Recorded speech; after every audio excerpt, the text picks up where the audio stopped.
Yo, Tony D here. Excited. I have a special one here, man. This is my special shout out to Michael Holsten. Man, we're like buds on the Speeding Bullet Comics. It's like their Facebook page. I don't know really what to call it. We'll call it the Facebook page, but we do a lot of interaction there, and it's really fun. It's cool. He also does a lot of, I call them exposés, but I'll give you an example, like Back to the Future, like maybe the anniversary of it. He'll do like a whole write-up on it.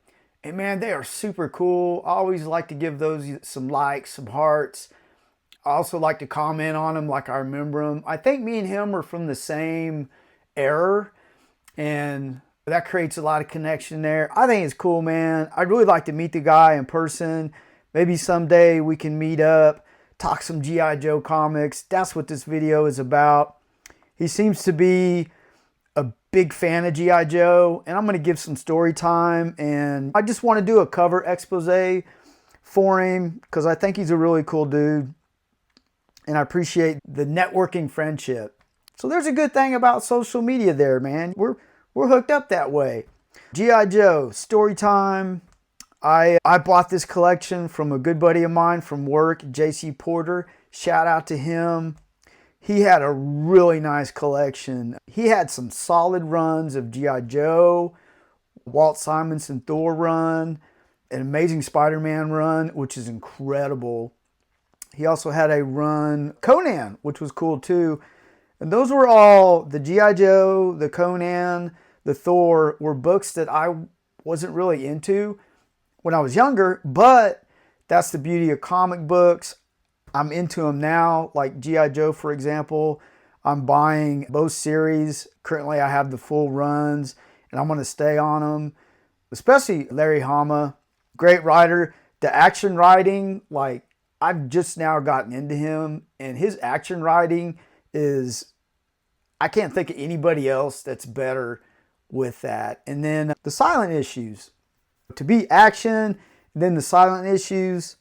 I only know of 2 silent issues, but Michael opened my eyes to, he was asking me, because I thought this silent issue was, I believe it's the first one Larry Hama did, and they had it was like a 300 issues later silent issue.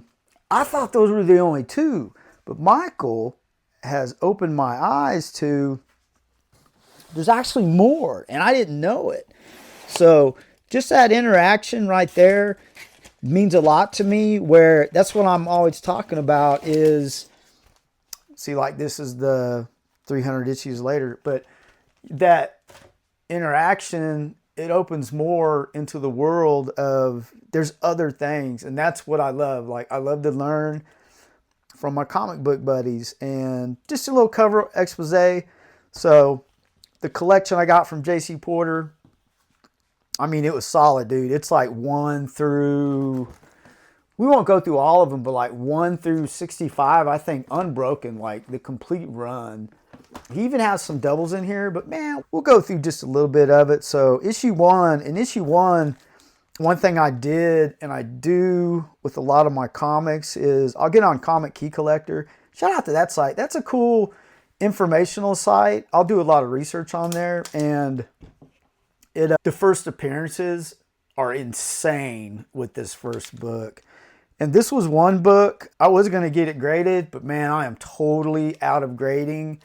I graded the silent issue. I was totally speculating, because the books in there were like in such great condition. I wanted to get a feel for the grading on a lot of it, but it's another video, man. I don't like the grading.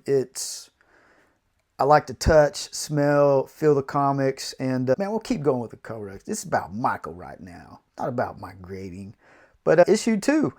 So you also have, I kept up with the documenting first appearance of, I think it's Quinn, a tracker and mercenary of Inuit descent, so Eskimo. Really cool, man. But yeah, these covers are all cool. I totally dig it, man. Like, more story time was my brother's 8 years younger than me. Shout out to my little bro, Russell Daniels. He would watch the cartoons. I'm not sure, and I think G.I. Joe was a after-school cartoon. And my camera's kind of shaking a little bit. We'll take care of that. So my brother, 8 years younger than me, he, like in the 80s, that was the sweet spot for cartoons. You had Transformers, G.I. Joe was kicking it, He-Man, you had Thundercats, and you had a host of others like the Silverhawks. God, there's just so many, man. There's one that I always have on. It's three guys. Power Extreme. I don't know, man. I'm getting off track. But back to the cover expose. But the purpose of telling you about the cartoons is that I would secretly get the benefit of having the younger brother watching them, and then I never wanted to change the channel, right? So I'd just say, yeah, my brother's, he's into watching those cartoons. So that was my if I ever mentioned it, that was my cool card to, hey, my brother's watching it, so I'm sitting there suffering through it. Because things were different back then. It wasn't always cool, but it is now. Yeah, issue 3, man, more great stuff. Giant robot. How can you not like that or love it? Issue 4, man, more action. I do these covers, man. They're real nostalgic for me. It's really the flavor of the 80s. It's good stuff, man. Man, I can't shout out to J.C. Porter enough. He took good care of his stuff. It was all bagged and boarded. Good job, J.C. I'll make sure you get your shout outs. See, like, he bought a lot of double copies, man. So there's, I don't know, dude, if I should. I'm not a seller of comics. I tried doing that and did not enjoy it at all. It really started, like, I saw, literally, not saw, but I literally saw the change, felt the change in me as I started doing stuff like that, where I felt really rushed about things, and it was really messing up the hobby for me, the love for it. I was becoming more just consumed with research and just trying to make money. But you can't blame a dude for trying to make money. They always say if you can make money at something you love, that would be the most ultimate thing. But I'm in disagreement. Like, I love comics, and making money with comics is not something, it just wasn't matching up with me. But I'm glad people, like, shout out to my local comic shop. I'm glad they sell them. So it's all good. We'll keep it rolling here, man. Number 10. This is interesting. Now, I haven't read all these. I plan on it. I don't know. Maybe Holsten can give me a little advice, like what's the best run, or should I just go all the way through, man? We're talking 60, 65 issues. I don't mind that. Always up to the challenge. Man, I need to see, yeah, man, like, I'm going over a lot of keys. We'll pick up from here, man. This is a key issue. I totally love printing these out, man. First cameo appearance of Destro. A weapon. Okay, cool. There's some other, like, with a group of heroes like this, you're going to hit a lot of key issues. So, any other G.I. Joe fans that, watch this, man? Give me some advice, man. Anything from the 90s, just any iteration of the Joe stuff, let me know. I love getting into newer things. I talk about that a lot. In a taxi. That's crazy. Second cameo of Destro. First appearance of Torpedo. So I'm digging the Destro stuff. The cartoon, I thought Destro was cool, man. Just because of that metal face, like right there. Boop. So is this first full appearance and cover of Destro? A weapons dealer. I love how they put it there. First appearance of Ace, pilot of the Sky Striker. Now, I know there was also the toy line. There was also tanks and vehicles and stuff like that. And I was always a big fan of turning the box over. And this one's pretty cool, man. What do you think? First full appearance and cover appearance. I totally get into that, like the cameo, the full appearance. I'm always on the lookout for cover appearances for some reason. I don't know why, but it's just something I keep my eye out for. It's something that resonates with me, if that makes sense. Look, man, just keys out the yang. First cameo appearance of Major Blood. So Major Blood in the current series, I think it's pretty cool, man. They're turning old boy into a cyborg. 16. Let's see what else we got. First full appearance of Major Blood. First appearance of CoverGirl. Yeah, she's in the new series as well. The second female Joe member. So, pop quiz. Who's the first female Joe member? I bet I have it. First appearance of Tripwire, an explosive expert. That's the thing, man. If you're a key collector, you can't miss with the Joes. Yeah, see, man, there's this first cover appearance of Major Blood, man. I think it's cool having these. Great condition as well. All right. A little Destro action, man. I totally want to hear what Michael has to say about some stuff. He clued me in on a couple of silent issues from the 90s. I'm totally going to get them. That's the selfish thing about the channel is I get information like that. Oh, Death of Quinn, Death of Dr. Venom. Interesting. So Quinn, we were introduced earlier issue from the Inuk tribe. I can't wait to read this. Like now I'm getting like hyped up. Like I'm literally getting excited about it. You know what I mean? Like my heart's kind of like, it's pumping up. Totally dig it, man. Destro, see, he's just so cool with his. Let's get some more key action. First appearance of Duke. We know who that dude is. First appearance of Roadblock. So Duke is your, I don't know what to call it. I remember I have two of these. I have one that's in my beat up pile. I literally have a section called Survivors. And I have one of these. I had bought this issue for some reason. It may have been related to my brother, but glad to have two copies. Look at this action, Cobra Commander. The cartoon, I also thought, oh man, key info, let's get it. First appearance of Zartan. I thought Zartan was cool too. The toy was cool too because it had it wasn't glow in the dark, man. Somebody remind me about the toy. It changed color or something on his face. First appearance of Firefly. First appearance of Wild Weasel. That sounds interesting. Oh, first cover appearance of Storm Shadow. Man, I got me some serious keys here, man. This is actually pretty fun, man, going over this. Because it's been a minute. God, like keys out the yang. First full appearance and cover of Zartan. First appearance of Deep Six. First appearance of Mutt and Junkyard. That sounds like some people I would like. First appearance of the Dreadnoks. Ripper, Torch, Buzzer, and Cutter. Now, like that's interesting because I believe in the last issue of G.I. Joe, I'm just curious here, man. Let's check it out.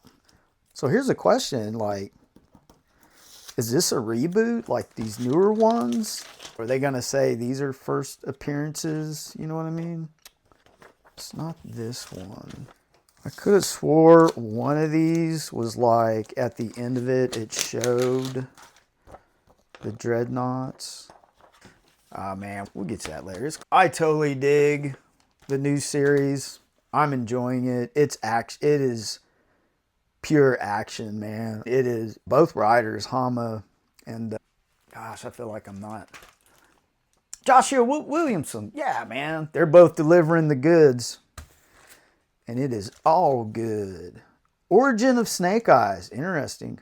First appearance of Hardmaster, head of, I ain't even going to pronounce that, Arisha Cage clan. I totally butchered it. So yeah, man, it's totally cool with these keys. I love these shout out videos, man. Makes me feel good. You know what I mean? Origin of Snake Eyes. First appearance of Timber, Pet, Wolf of Snake Eyes. Yeah, that's in the current stuff too. We'll go a little bit farther, man. Yeah, like here's more of the vehicles. That's always like a huge thing. But like the toys, I don't think I finished that thought. I went squirrel. But the toys always had, if you flip them over, they would have, I always would get into the descriptions, and I believe they would like have a description section of all the abilities and all the stuff, like what their specialty was, things of that nature. I always got into that. First appearance of the Crimson Guard. Nice. Here's another key. Oh, these guys are cool. The Dreadnoks. See what they say about them, man. First appearance of Hiss. High Speed Sentry. The Hiss driver, though they are operating helicopters in this issue. So, man, maybe someone can speak on that. I love these covers, man. They're like really, I want to say raw, but I don't know, dude. I have a very deep appreciation for that type of art. First appearance of Spirit, a tracker. So you're just going to go key after key. Oh, man. Totally dig it. Check them out. Love that chainsaw. So you're going to have like probably all of them. Yeah, first appearance of Blowtorch. First appearance of Lady J, Covert Specialist. First appearance of Ripcord. First appearance of Recondo, a Jungle Trooper. So it's like, G.I. Joe's is full of that stuff, man. It's so great. It's weird when one's not a key issue. What a cool cover, man. You got Destro and Storm Shadow. Cool stuff. We're up to 34. Oh, man, I'm out of order. 38, 33, 34. I'll have to... See, that's another good thing is you find like stuff out of order. Yeah, man. Ah, cool. I always loved the little groups. It reminds me of Transformers, how they would have the... kind of like the Constructicons, like you'd have a group, and then that's G.I. Joe has that flavor too, like with the Dreadnoks and the Valkyries. Another interesting group. I wonder if the Valkyries in this iteration. Yeah, man, you can't be messing around at a theme park. It's a key. First appearance. There's that Zombat and Tomax. It's just the name spelled backwards. Identical twins and high-ranking offers in Cobra. First appearance of Flint, a warrant officer. First appearance of Footloose, infantry trooper. Footloose, man, that's so cool. Yeah. I'm so glad I have this in my collection. It goes to show you, man, just because you weren't into something back in the day or any day, you can always get there. That's the beauty of comics. Like, they're there for you. They're waiting for you. That's why I'm always buying indie books, looking for things that just stretch my imagination. First appearance of Shipwreck, Barbecue, Kill Hall, Lampreys. So it's like, those are like water dudes. I'll do one more, man. Just one more. 41, man. Another key. It's a good one. Oh, debut of classic Snake Eyes suit. Cover only. Snake Eyes is first seen in the classic suit in G.I. Joe, A Real American Hero 45. That one's kind of... that's confusing. Oh, yeah, this is cool. We'll get up to there. I said one more, but now I want to go after I read that. First appearance of Scrap Iron, an anti-armor specialist. Yeah, see, like they all had like specialties, and there's some more of that. Yeah. You know what this reminds me of? It reminds me of Negan when he had the bat. And he was picking someone out to take out. I don't know why. It just reminded me. Is it Glenn? Man, we'll finish it off. It's cool. Yeah, man. Totally dig Zartan. It's just first appearance of Quick Kick. Alpine, a mountaineer. Man, you got more. Oh, dude, it's like, it's insane. Oh, first appearance of Mindbender. Totally forgot about that dude. So I guess they called him Dr. Brainwave. And there's some other dudes in there. But yeah, man, they had some cool... Who was the dude? Serpentcon, I believe. I know I'm saying it wrong, but they had cool villains. Cool names, too. Yeah, there's 45. So I guess this is the one they were talking about with. It was confusing. Snake Eyes is first seen in the classic suit in G.I. Joe, A Real American Hero 45. So this is the first classic suit. I don't know, man. Sometimes that stuff can get a little, I don't know. Sometimes Comic Key Collector can be, I don't know, a bit generous, I would say. First appearance of Sergeant Slaughter. Man, don't tell me that's the wrestler. Some more Dreadnought action. Oh, wow. These are first appearances of Dreadnoughts. So that's cool, man. Totally dig it. G.I. Joe Special Missions. First cameo of Zartana. All right, man. Now we're getting into, I think that's his sister. Yeah. Man, we're almost there. Unmaskings. That could be origin of Cobra Commander. Reveals he was once a used car salesman. Oh, man, that's beautiful. I got to read this stuff, man. Car salesman. Can you believe that? One thing I was going to mention about the cartoons, first appearance. Yeah, Serpentor, Cobra Emperor. Yeah, that's what I was like. That's another cool one. I lost my train of thought. Man, I'm totally going squirrel today. Oh, the cartoon, like the voice of Cobra Commander. So when I'm reading any G.I. Joe books and Cobra Commander's talking, I hear it in my mind as the cartoon voice where he was all, I don't know, dudes, like, sound like Starscream. It's cool, man. Does anyone else do that? Read stuff and they hear the voice of something they've heard. First appearance, Dusty. Okay, Desert Trooper. Fred the Seventh, debut of new Cobra Commander armor. So, armor up, son. You ain't taking out the Joes. Ain't happening. First appearance of Jinx, a female ninja. Tonal Rat, Outback. Oh, Raptor. He was recently in the new G.I. Joe, messing around with Major Blood, threatening old girl's parents. McFarlane issue. This is interesting. First appearance of Lieutenant Falcon, Chuckles. First draw missile specialist. First appearance Law and Order. So I put, this must be, they do the cover, the interiors. That's cool, man. Anything McFarlane, he's the dude, right? So that's cool. That's why I make notes like that. Helps out. You never know, man. Someday if someone inherits your stuff, man, they'll have a little info to go on. Oh, man. It's getting deep. First appearance Payload. An astronaut. That's interesting. Hardtop, a space vehicle launch operator. Yeah, that's what I was talking about. Like the toys just, I mean, there were so many of them. Introduction of Cobra Mamba helicopters. Piloted by Gyro Vipers. Yeah, man, stuff like that's cool. So, man, we went through the whole thing, really. I just remember Snake Eyes was just so stinking cool. Oh, man, we in outer space. So, yeah, there you have it, man. Shout out to Michael Holsten, man, dude. This is for you. Give me some info, man, and get that G.I. Joe